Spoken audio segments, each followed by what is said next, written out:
Buenos días. En los próximos 15 minutos vamos a exponer todo lo que se necesita saber sobre los hallazgos radiológicos que aparecen en los pacientes que han sufrido una explosión o una lesión por arma de fuego. Lo que se llama lesiones por blast o blast injuries son los efectos sobre el organismo secundarios al choque de una onda explosiva. ¿Y qué es una onda explosiva? Pues es una súbita expansión de gas que libera su energía potencial creando ondas de presión.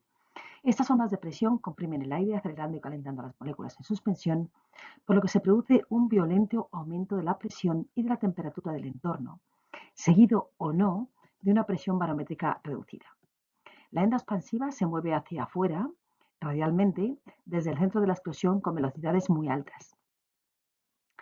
La presión del blast es muy elevada en el punto de la detonación, pero en espacios abiertos rápidamente disminuye según te alejas del foco, siendo la distancia crítica a partir de la cual hay menos daños 7 metros.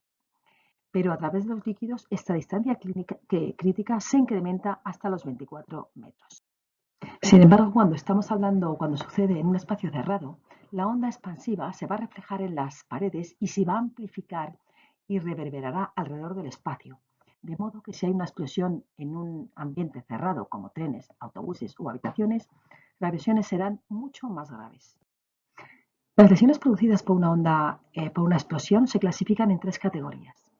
Las lesiones primarias, son aquellas que se producen por la onda, que como hemos dicho antes, asocia una elevada presión, temperatura y velocidad. Las lesiones secundarias son debidas a los fragmentos que salen disparados. Aquí se incluye la metralla. Las lesiones terciarias son aquellas que se producen por desplazamiento con choque de las personas contra superficies, bien por la gravedad o bien por la onda de presión. Hay una cuarta variedad que serían las lesiones cuaternarias, que serían las producidas por las quemaduras. En las lesiones primarias, la elevada presión de la onda expansiva produce lesiones especialmente en las estructuras que contienen aire, como los senos, el oído y los pulmones, y también en las que contienen líquido, como el globo ocular y el útero gestante. Veamos los efectos de la onda expansiva primaria, comenzando por el globo ocular.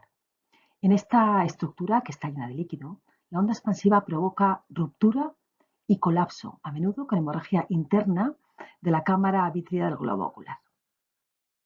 En el corte de tomografía computarizada a través de la órbita se muestra material de alta atenuación dentro del vitrio en un globo ocular que además aparece desestructurado. En la ecografía, de otro caso, la hemorragia vítrea se ve como focos ecogénicos heterogéneos y asocia desprendimiento coroideo. El efecto es similar en los senos paranasales porque están llenos de aire.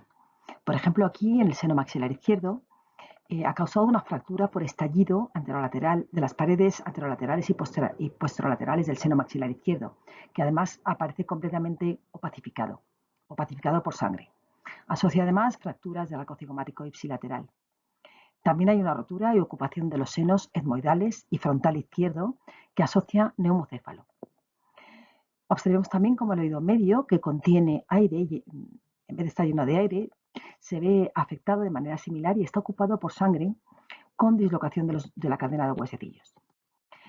Recordemos aquí que la lesión del tímpano es una de las dianas de la onda expansiva, hasta el punto que se ha recomendado usar la otoscopia como método de triaje. En este otro caso, la fractura del seno frontal y etmoidal conduce también a un neumocéfalo y a una hemorragia subaracnoidea. La onda expansiva puede también causar contusiones cerebrales directamente o como parte de las lesiones terciarias. Estas son tomografías de dos pacientes diferentes que muestran áreas corticales de mayor atenuación en relación con contusión cerebral. Es cierto que en situaciones de conflicto o de sobrecarga por catástrofe y en función de los recursos disponibles, hay que optimizar y reservar la tomografía computarizada para los pacientes más graves y limitando la cantidad de estudios de tomografía computarizada que se hacen. En estos casos, una radiografía de senos puede ser la exploración inicial para identificar las líneas de fractura y o el nivel de sangre dentro de la cavidad del seno. Pero en fracturas que implican el suelo de la órbita y sobre todo si hay sospecha, es imprescindible realizar una tomografía para valorar si existe herniación del músculo recto inferior, como en este caso, que además, por supuesto, requirió cirugía.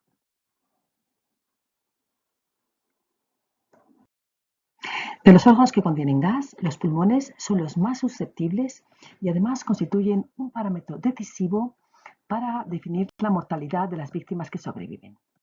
La apariencia clásica del blas pulmonar es una opacidad periliar en alas de mariposa en la radiografía de tórax y se debe a la hemorragia y al líquido en los alveolos y se va a producir de inmediato por el estallido alveolar.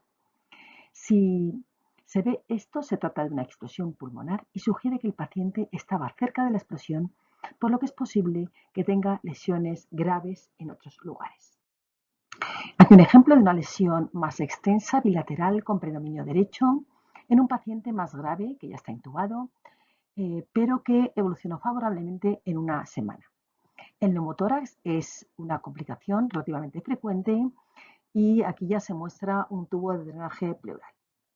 Aquí se muestra otro paciente con una más extensa consolidación que evoluciona a un deterioro progresivo con síndrome de distrés respiratorio del adulto, en el que probablemente las graves quemaduras que asociaba en la piel pudieron inducir o colaborar a esta insuficiencia respiratoria que, por supuesto, requirió ventilación asistida. Obsérvese los tubos de drenaje pleural bilaterales. Otro ejemplo de blas pulmonar con opacidades más focales y más periféricas. Alguna también será contusión de estas periféricas porque además asocia fracturas costales. Este paciente es más grave, ya está intubado. Hay que recordar que es imprescindible mantener una reevaluación continua de estos pacientes con triajes y retriajes, ya que pueden progresar rápidamente de una radiografía de tórax casi normal a un empeoramiento grave acelerado.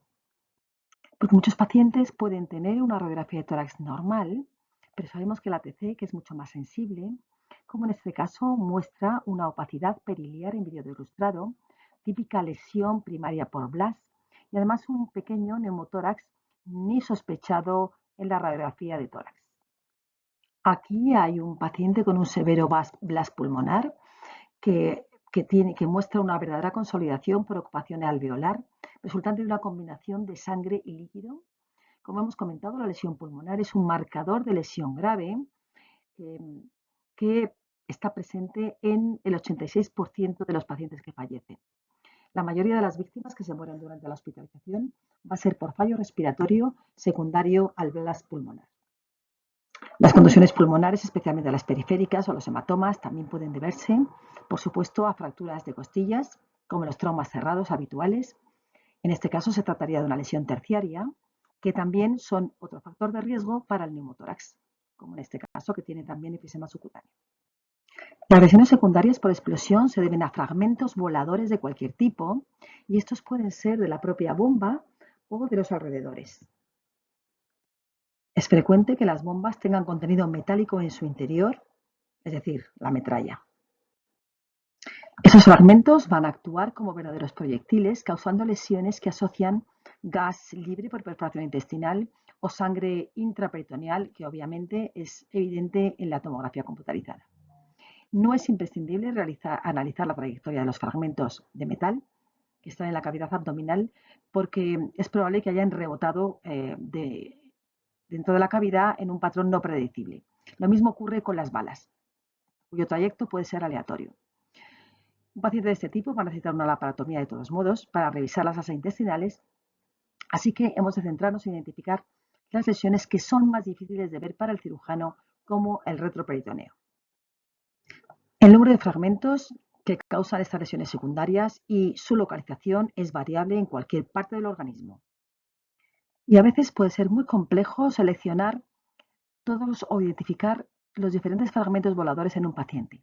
Pueden deberse a metal, a vidrio, a cualquier escombro que esté alrededor, incluso el hueso que puede ser del propio paciente o de otras personas de alrededor.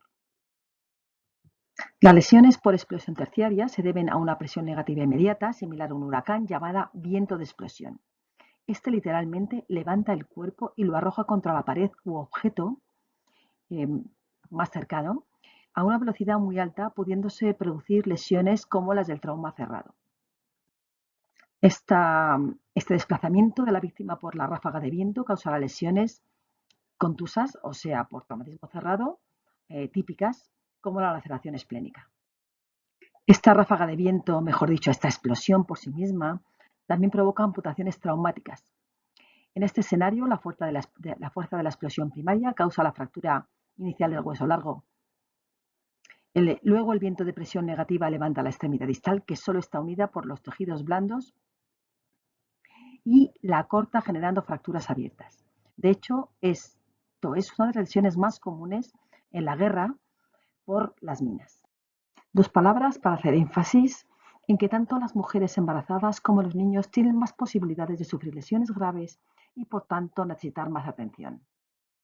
Recordemos que la distancia crítica para la onda expansiva a través de los líquidos es 3 veces superior a la del aire, alcanzando los 24 metros, lo que hace a las pacientes gestantes especialmente susceptibles a sufrir lesiones en el abdomen, porque el líquido amniótico amplifica la onda expansiva, lo que significa lesiones más graves para el feto y para la madre. Además, el propio útero grávido puede causar un traumatismo cerrado en otros órganos abdominales sólidos, como en este caso el hígado. Cualquier embarazada, independientemente de su apariencia externa, ha de ser clasificada como grave o muy grave, es decir, con código rojo. No tenemos tanta experiencia en lesiones por arma de fuego, que hay muchas, variadas y producen diferentes tipos de heridas. Las diferentes armas de fuego tendrán un efecto diferente en los distintos tejidos del cuerpo, pero el principio básico es que la bala atraviesa un tejido provocando una cavidad permanente y una cavidad temporal circundante con intensa transferencia de energía. Cuanta más energía, la cavidad será más ancha y la trayectoria más larga. Un ejemplo de dos pacientes que han recibido disparos de armas con diferente energía. En la TC sagital, ambos tienen un neumotórax anterior. En el paciente A podemos ver la amplia cavidad permanente que está orientada oblicuamente, mientras que en el paciente B la cavidad permanente es más estrecha, lo que está implicando que ha sido de menor energía. Es por ello como podemos ver la bala incrustada en la pared torácica en el paciente B, pero ha salido del cuerpo en el paciente A. Esto se debe naturalmente a que la lesión en el paciente B es de menor energía y por tanto la trayectoria ha sido más corta. Gracias por vuestra atención. Si tenéis alguna pregunta o podemos ayudar de alguna manera, envíanos un correo electrónico en inglés o en español.